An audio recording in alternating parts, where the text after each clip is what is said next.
prestando auxílio a dezenas de creches, asilos e hospitais infantis. Senhor Sérgio Bortoleto.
Seus ancestrais vieram da Calábria e se fixaram na região de Torrinha, interior paulista.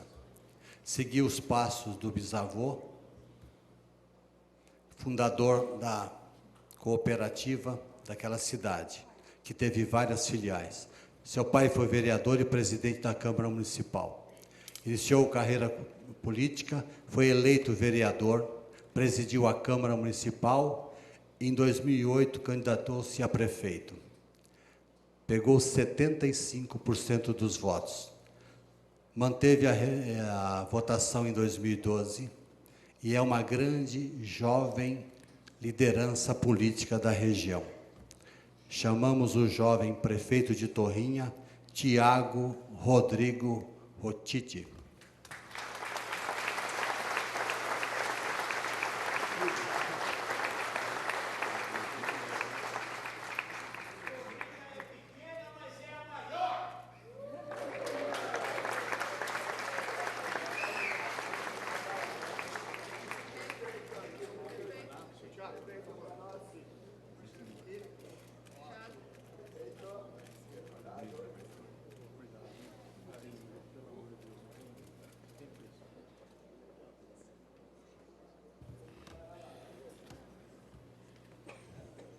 Formado pela USP em Ciências Sociais, Administração Escolar pela FAI, pós-graduado em História e História Social pela Universidade de Brasília. Iniciou sua vida profissional no Diário do Comércio e Indústria, trabalhou no conglomerado Organizações Novo Mundo VEMAG, foi professor e diretor do tradicional Colégio Presidente Roosevelt, colaborador de vários jornais do interior. É autor de vários livros, como São Paulo, 450 anos, Minhas Impressões, Caderno de Crônicas, Giuseppe Verdi, centenário de sua morte, e Pacaembu, 70 anos. Além de suas atividades ligadas ao esporte, é conselheiro representante do Palmeiras e, em várias ocasiões, foi secretário da Federação Paulista de Ciclismo e da Federação Paulista de Handebol. Senhor Vitor Antônio Sestari.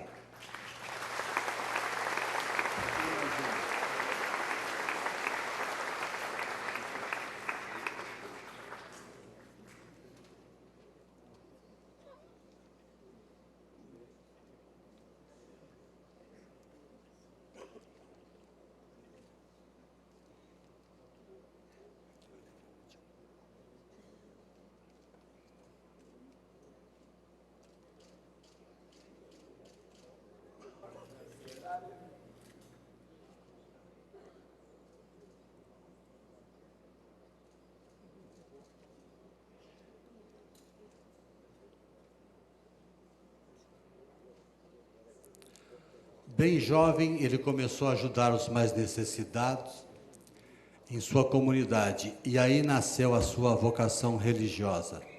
Fez curso de filosofia na PUC, em Campinas, e iniciou a vida de oração. Formou-se em teologia, ordenou-se diácono de Diadema, na Grande São Paulo. Trabalhou em missões populares em diversas localidades do interior, sempre auxiliando os carentes. Em 2005, sagrou-se sacerdote.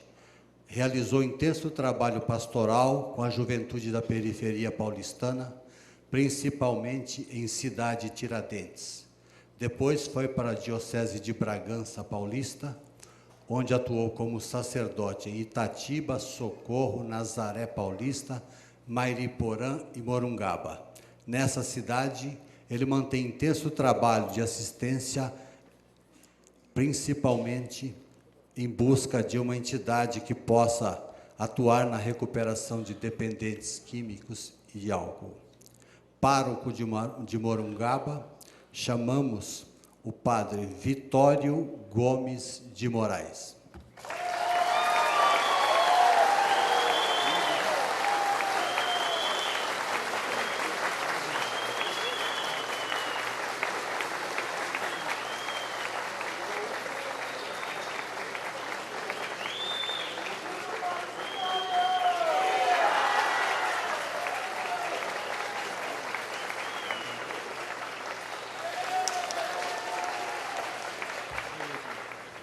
Antes de passar a palavra ao nosso ministro, Almir Pazianotto, que vai representar todos os homenageados, eu havia pedido ao mestre de cerimônia que desse uma resumida no currículo do pessoal. Alguns ele resumiu até demais, e outros eu não sei se pelo fato de serem são paulinos, ele ampliou também demais. Então, aquilo que foi cortado, eu peço desculpas, porém, a qualidade dos nossos homenageados é de tal ordem que é difícil resumir.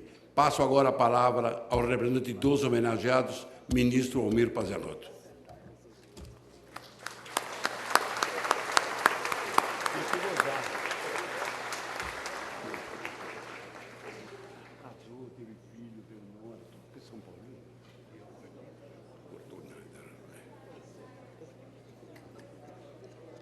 Você é obrigado a brincar, né?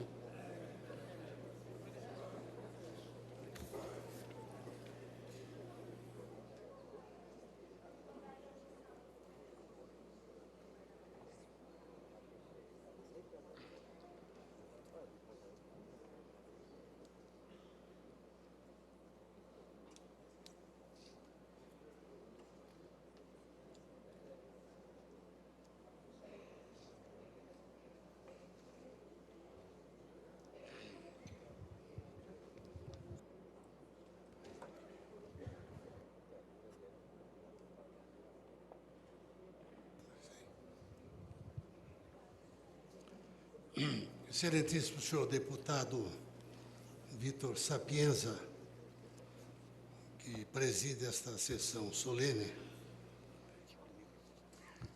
excelentíssimo senhor deputado Fábio Porta, excelentíssima senhora deputada Célia Leão, nestas três pessoas, eu peço permissão para cumprimentar todas as autoridades presentes, todos os demais homenageados e o público que nos prestigia nesta noite. Sinto-me desvanecido ao retornar a esta Assembleia Legislativa, que integrei como deputado entre 1976 e 1986. Volto para receber o troféu Loba Romana, criado por lei estadual com o justo propósito de render homenagem à operosa comunidade italiana paulista. Peço desculpas pela ausência da minha mulher Neide Rosa Caruso, do meu filho Paulo Henrique. Estão em companhia da minha nora Débora e da minha neta Catarina, em viagem há muito tempo programada à Itália. Era velho desejo da família conhecer a pequena comunidade de Montazzo, na província de Chieti, região de Abruzzo, cidade da família do seu pai, já falecido Aristides Caruso. Sou natural de Capivari, nascido em 29 de outubro de 1936, na primeira metade, portanto, do século passado. Pelo lado paterno, sou Amaral Pinto, filho de Ulisses do Amaral Pinto, filho de José Pinto de Oliveira, ou Juca Pinto, e de Ana Ferreira do Amaral Pinto. Pelo materno, sou Pazianotto, filho de Maria Porrelli Pazianotto Pinto, filha de Ricardo Pazianotto e de Maria Lucafó Porrelli Pazianotto. Meu avô materno foi o filho caçula de imigrantes vênetos e o único aqui nascido. Minha avó materna era natural de Bari. Iniciei a vida como fotógrafo, profissão do meu pai, que adquiriu do meu avô Juca. Exerci o ofício de criança até me graduar advogado em 1960 pela Pontifícia Universidade Católica de Campinas. O primeiro mandato de deputado estadual foi conquistado nas eleições de 74 pelo velho MDB, quando integrava as fileiras da oposição ao regime militar.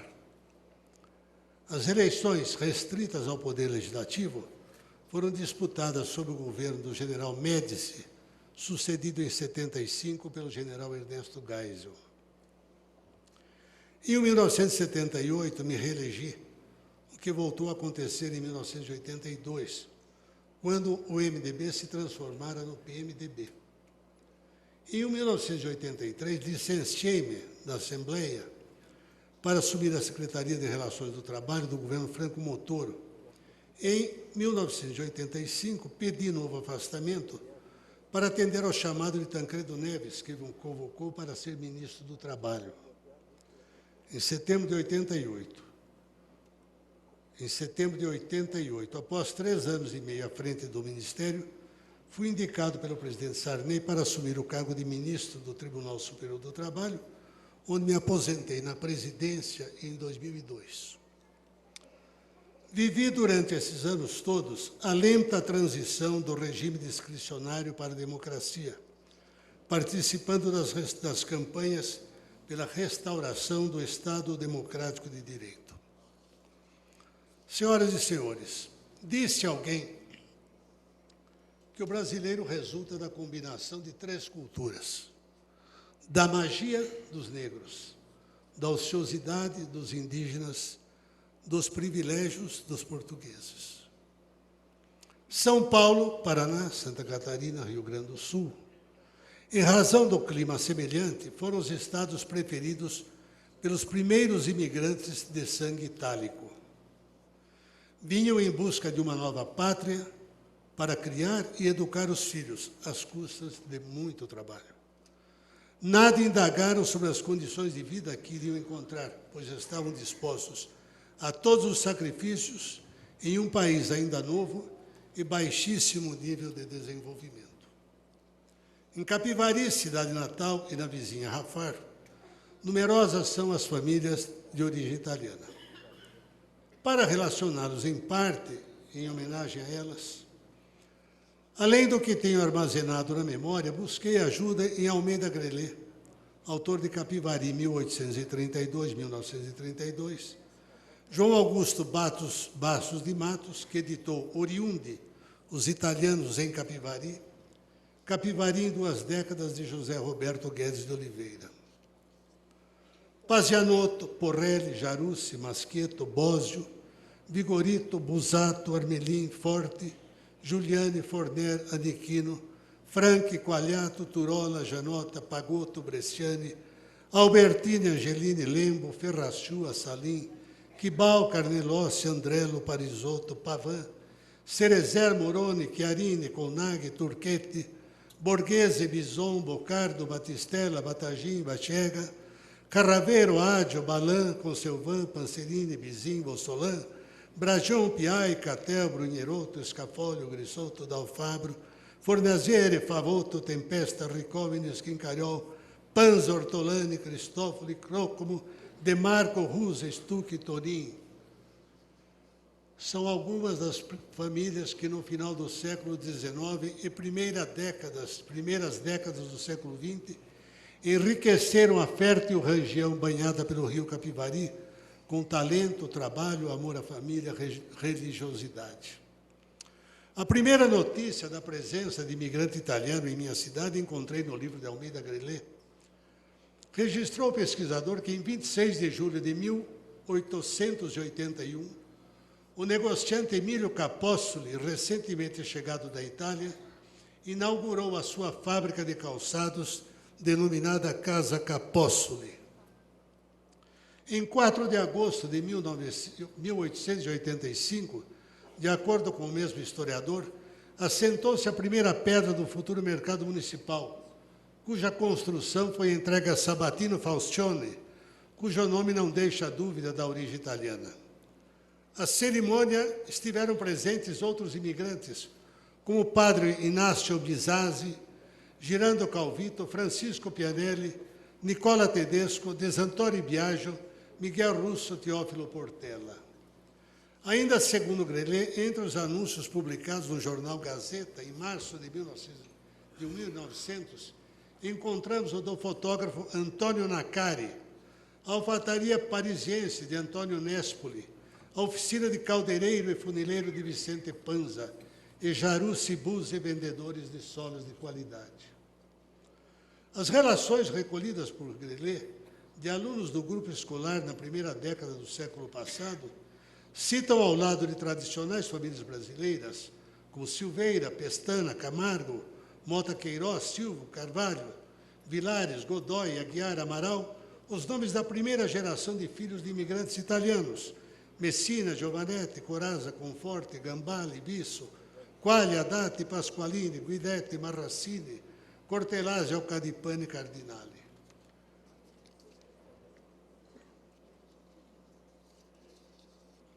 Ilude-se, porém, quem imaginar que era doce e fácil a vida dos colonos italianos.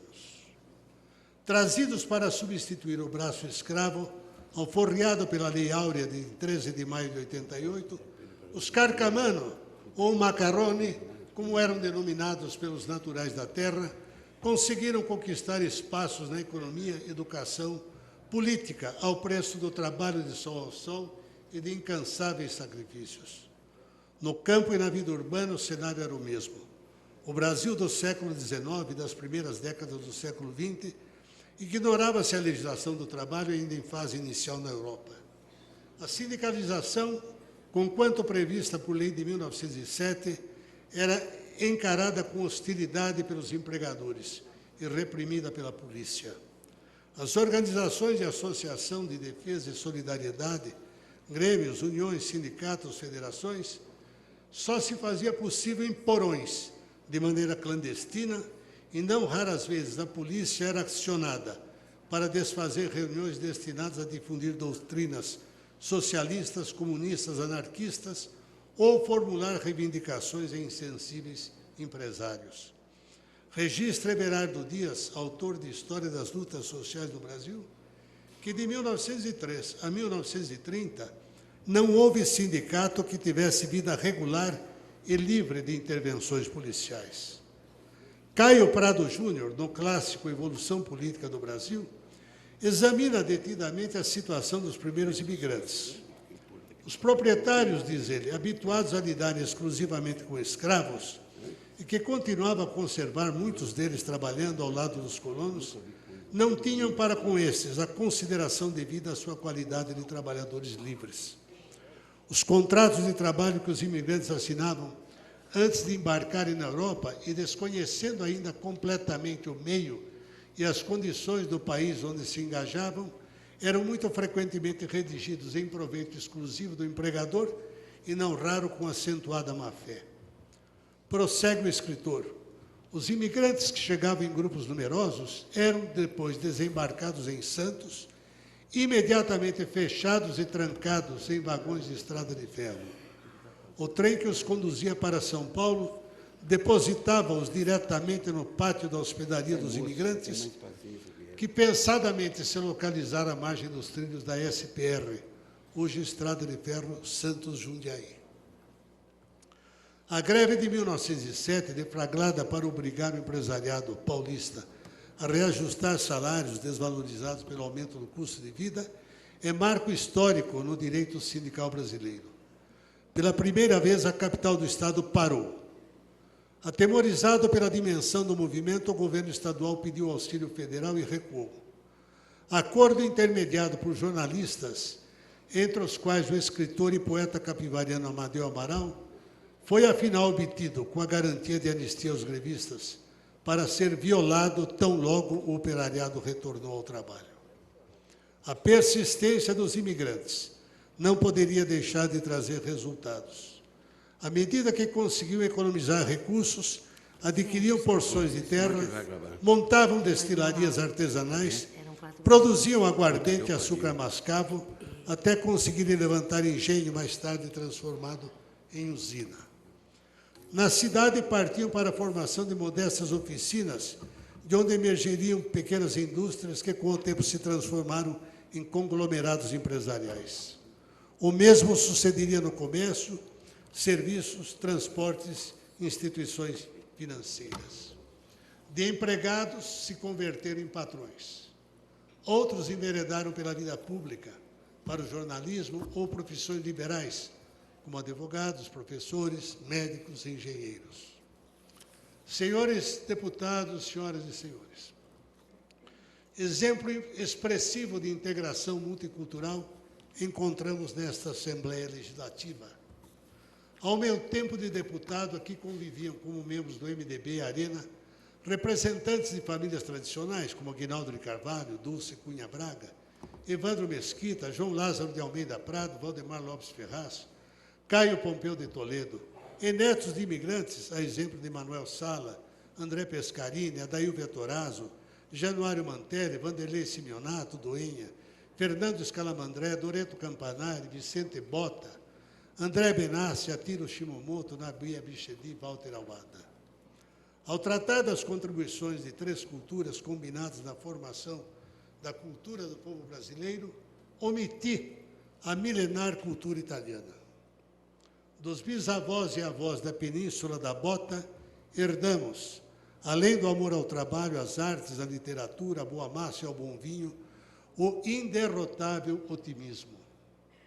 Reduzida quase à miséria em duas grandes guerras mundiais, a Itália soube se reconstruir como democracia e, mais forte do que todas as crises, se elevou à condição de proa em meio às economias desenvolvidas, graças à genialidade industrial e artística dos automóveis, tecidos, produtos químicos, ferramentas, cinemas.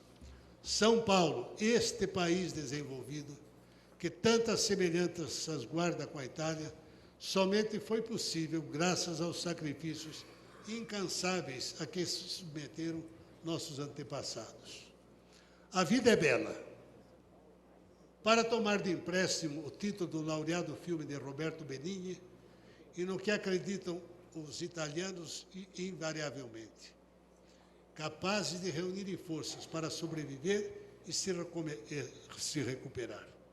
Nesta fase conturbada em que nos encontramos, quando a corrupção dos costumes e na política avança implacável, a insegurança nos amedronta, o ensino decai, a saúde pública em quase abandono, o sistema de transportes públicos beirando o colapso, inspiremos-nos na Itália para resistir e continuar na busca da eterna beleza da vida. Agradeço ao ilustre deputado Vitor Sapienza, ao presidente da Assembleia, deputado Samuel Moreira, a todos os demais senhores deputados, e creio que eu faço em nome de todos os homenageados, pela alta distinção que nos foi concedida com a outorga da loba romana, símbolo imortal e milenar da histórica capital da terra dos nossos antepassados. Muito obrigado.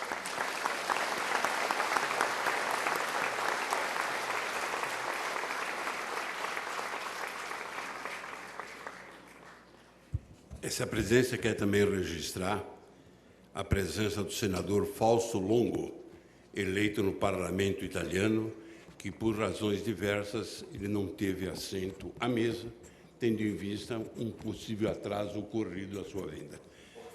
Meus senhores e minhas senhoras, antes de encerrar o objeto da presente sessão, quero agradecer a presença das autoridades, aos funcionários e todos que colaboraram para o êxito dessa solenidade e convido-os para um coquetel no Hall Monumental. Está encerrada a brilhante sessão de hoje.